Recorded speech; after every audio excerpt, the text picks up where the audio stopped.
Hello everyone and welcome back to another episode of Nomifactory. Thank you all for the great feedback on last episode. It seems like you guys really enjoyed the episode and that makes me happy. Talking about the last episode, let's do a quick little recap. After scouting out our base location, all the groundwork had to be done first. Following that, we gathered up all the necessary resources and started building phase 1 of our base, which will house our storage system mainly and act as a central hub to the rest of our base. Today I plan on getting our new base online. We're going digital storage, yeah baby. We're diving straight into applied energistics, and I haven't used this mod in a long time, so let the learning begin. Before we can actually get into applied energistics, I'd like to amp up our power, like big time. If we open up our quest book at early game, we get this segment here for numismatic power. This is a big source of power we're going to use through the mid game of the pack. So this is going to be what we're going to start out on today, and this will also power our DML machines a little bit better, and it's also going to be powering our new applied energistic system at the new base. Taking a look at our numismatic dynamo recipe, it's pretty basic. The only new thing we need is vibrant alloy plates. We can make this in our blast furnace with vibrant alloy dust, which we can get in the mixer from energetic alloy dust, which we made last episode, and some ender pearl dust. That's why I've been stocking up on some ender pearls, because by throwing ender pearls in a pulverizer or our grinder, we can get our ender pearl dust.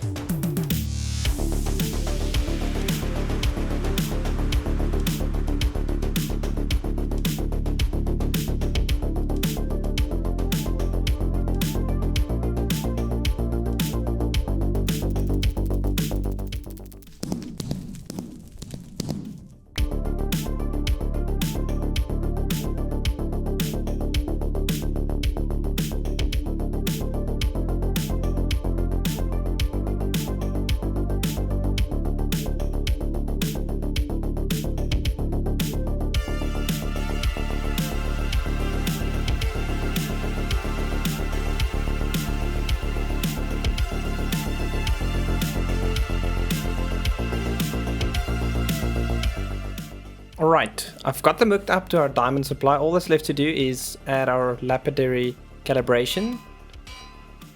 And these should be getting diamonds. Lovely. And they're producing 2,500 RF per tick.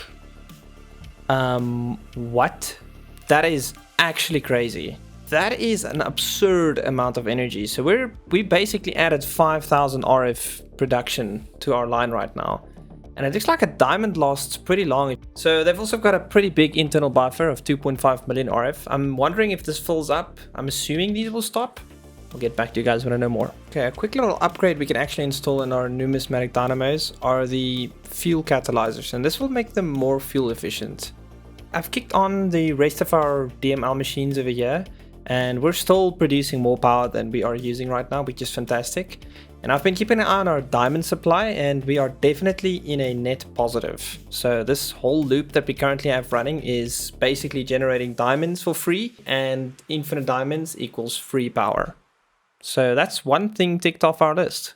Alright, now it's finally time to move into our applied energistics. And I think our best approach is just to follow along in the quest book. So we've actually got a whole chapter for applied energistics. We need to do the energy acceptor first, and we can find that in our beginning chapter. We're gonna need some flux crystals and the energy acceptor.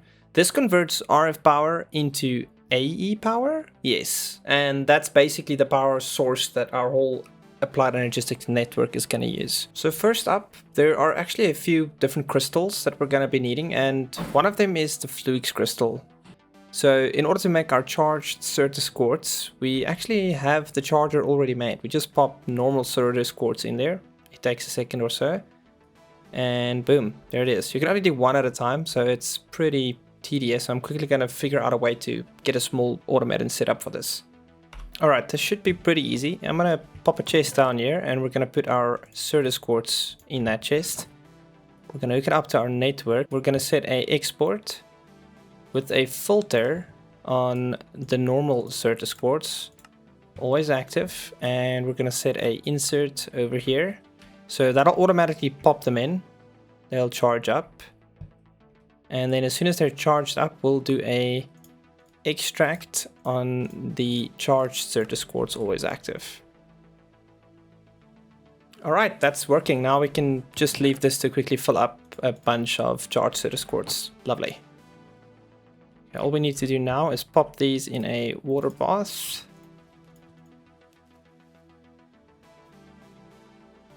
Ooh, lovely. And that gave us 64. Okay, so our very first stack. Beautiful.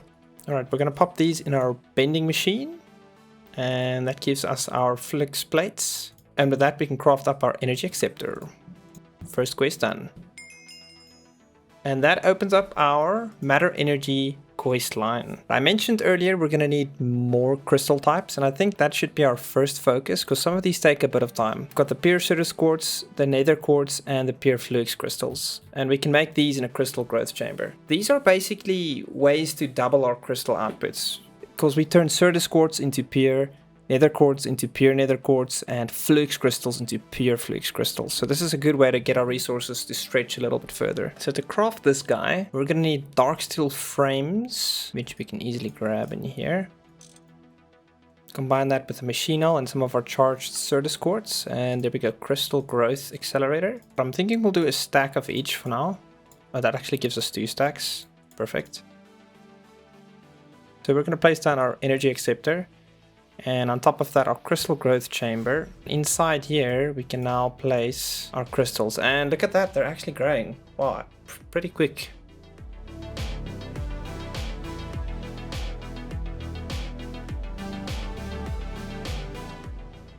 Our crystals are all grown up. And that should be our next quest.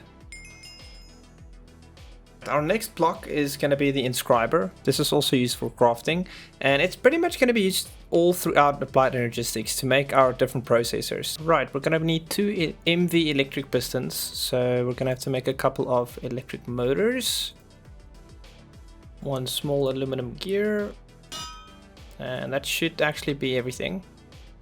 Also going to need 1 MV machine hull, 1 inscriber. We're going to need our different parts of our network to communicate with each other, and the best way to do that is by using their own cable system, the ME cable. They're pretty easy to make, just some flux dust and quartz fiber, which we can get by wire milling our new pure nether quartz. We'll start by putting half a stack through here. I've ground up some more flux dust. Throw these in the alloy smelter to make our first ME cables. Now that we've got our cables cooking up, the next thing we're going to need is a energy cell. This is just a little bit of a backup of energy in your system, so that when you're transferring big amounts of items, that your system doesn't accidentally lose power and you lose connection to your drives. It's pretty easy to make. We're just going to do 1 for now. We can always increase this later on. Now it's time to talk storage. AE2 basically works like a hard drive system for your computer, where items get digitized and stored on a hard drive space. And there are different tiers of hard drive sizes. And the ones we're going to be opting for right now is the 4K ME storage cell, which can store 4096 items, but only up to 63 item types. But in order to progress our quest line, we're going to have to make a 1K storage cell. So let's quickly get that out of the way. Luckily, this first cell is pretty easy to craft. We're going to need an ME storage housing, which is some red alloy wire and electrical steel. Then we're going to need an MK storage component, which is just a circuit with some red alloy and glass. That gives us our first 1K ME storage cell. Now looking at our 4K ME storage cell recipe, we're going to need a 4K storage component. And this requires our logic processors, which we can make in our inscriber with printed logic circuits, printed silicon circuits, and a normal electronic circuit.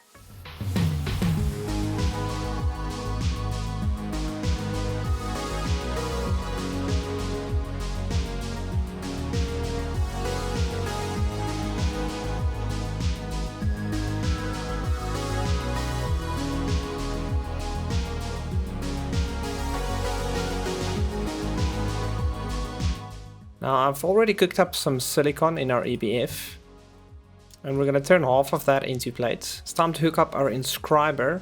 I'm going to connect it up with one of our ME cables. I believe it gets power at the bottom or the top.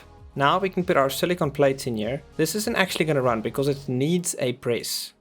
Now, if you guys remember from last episode when we did our meteor hunting, inside each meteor is a chest, and they have a chance to spawn these different presses. There are 4 in total, and each is used for only one recipe.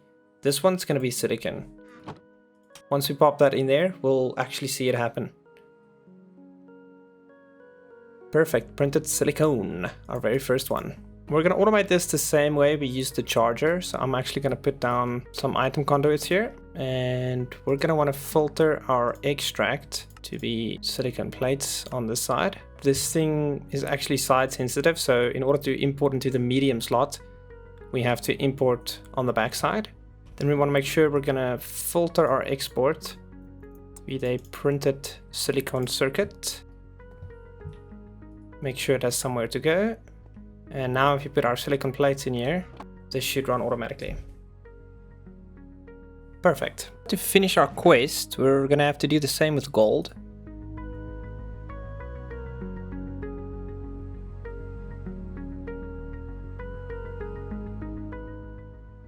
We can now take our 2 printed circuits and combine it with an electronic circuit to complete our quest and get the logic processor. Next up for us, after our logic processors, we can now finally craft our 4K storage drives. We're going to need 8 of these, that's what I'm planning to make. So we're actually going to need 24 1K storage drives. And then we can turn those into 4K storage drives. These use good electronic circuits and our newly crafted logic processors. And with that, we can craft up 8 more of these storage housings. And finally, craft up our 4K storage drives. Now, these storage drives are going to need a place to sit, and that's going to be our digital storage bus. For that, we're going to have to get the ME chest that will unlock this quest for us. I'm going to run some Fluix blocks through our cutting machine. 78 seconds later, and we've got some Fluix plates. Craft our first illumination panel. That gives us a ME terminal, which is another quest. Now we can craft up our ME chest. This is going to need 2 blocks of dark steel. Another illumination panel. And that should be the ME quest. And now finally we can go for the ME drive. We're gonna need a few more tier 2 circuits. 1 MV emitter, 1 MV sensor, and finally 1 ME drive. We now have power, a battery, drives, a place to store them, cables to connect everything. The last thing we need is a way to access this. And that's gonna be our crafting terminal. So we're gonna need to make a new processor that'll lead us into crafting terminal.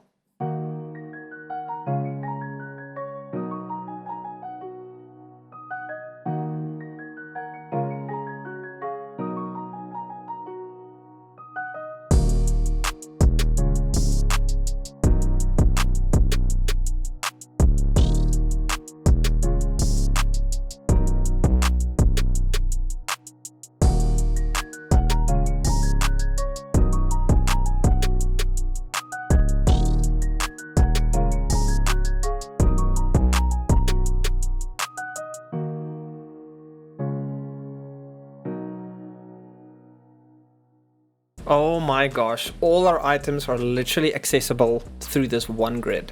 Now, some of you might be worrying because I kind of just emptied all of our chests out there. We're gonna have quite a few drawers for items that are of higher quantities to keep them outside of our storage bus over here.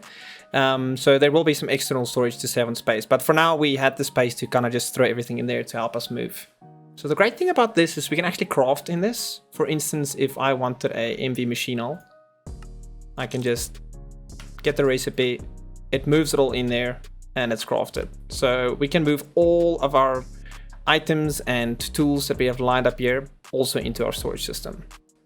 Even with all that moved in, we still have 3 drives that are completely untouched. The way the color system here works is if it shows yellow, it means one of 2 things. Either the amount of types are full, it can hold 63 types of items. So this one is storing 3,100 out of its 4,000 capacity. So there's still 1,000 item capacity available for the type of items that are stored in here. And these 3 drives here are basically still pretty much empty. So even with everything dumped in our system, we still have quite a bit of space for storage. So this should last us quite a bit. Just a little checkup on how this setup is doing over here. We currently have 150 emeralds backlogged and 723 diamonds, aka our energy source. So we are producing way more diamonds that we can turn into energy than we are using right now. I've gotten myself a framing table over here, and we can use this to create custom drawer designs. Now, I've basically got two options here. One's got a little bit more of a white face, and one has a little bit more of a textured face, I guess. And I kind of like the textured one. I think we're going to go with this one. This fits in a bit more also with the theme of our base on the outside. With a drawer design now figured out, I needed to grab some resources because we're going to need 8 stacks of drawers. Yeah, that's a lot. I also want to add diamond upgrades to every drawer, so we're going to craft those up as well.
And with that, our first bit of external storage is finally set up. I personally think this turned out great. I really spent quite a bit of time figuring and mapping out the area, and I think it's pretty sweet. So yeah, we got about 8 stacks of drawers here, which is kind of crazy. All our drawers are connected into one storage drawer controller so that we can connect this one location up to our entire ME system. And the way I've connected these up is underground. I'm running drawers that connect each of the separate rows together so that it still acts as one big drawer system. And I've made sure everything's connected because I can use my key to lock the storage drawer controller, and it automatically locks all the drawers that are connected. So the fact that all of these are locked means that the system is connected. Back up our spiral staircase. I'm really happy with how our spiral staircase actually turned out. It's probably going to go down a little bit deeper. Currently on floor 1 we've got an entrance going that way, and we will have another set of rooms going out that way and this way. And if the staircase continues going down, we'll keep following that pattern.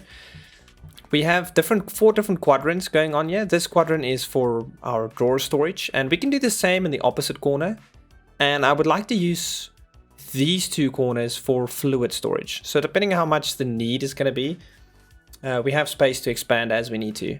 And then lastly, these lines or pathways that lead to the current walls are also going to be open hallways or archways that lead into bigger sections of the base for like chemical reactors or chemical processing, power plants, whatever we need. I'm crafting up a extra numismatic dynamo and lapidary calibration. Our new base kind of needs power, and for the time being we're kind of going to run between our old base and our new base as we are moving over to the new base. And my plan is to keep using diamonds for power, which by the way we have 1,360. I want to use ender chests to get it from this location to the new base. So for that we're actually going to need some blaze rods, which we do not have.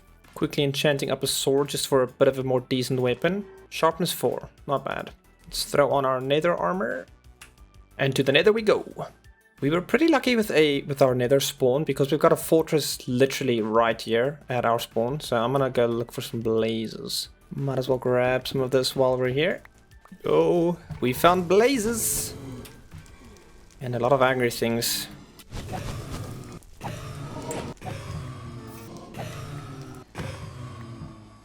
Alright, I got enough blazes. Let's get out of here.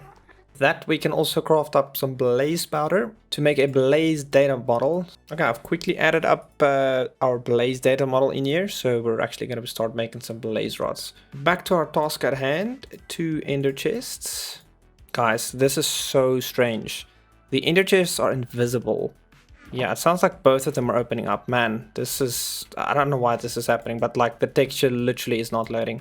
Alright, I've popped the chest up there and it is receiving diamonds. So this is basically like going to be a wireless energy transfer system for now.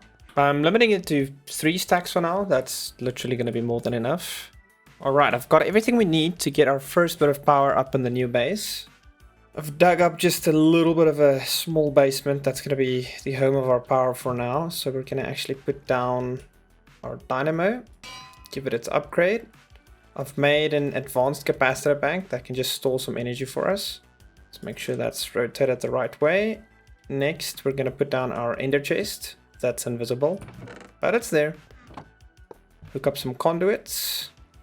Extract insert, and this is generating power. Oh, that is so quick, man. This is crazy. Alright, the new base is hooked up with power.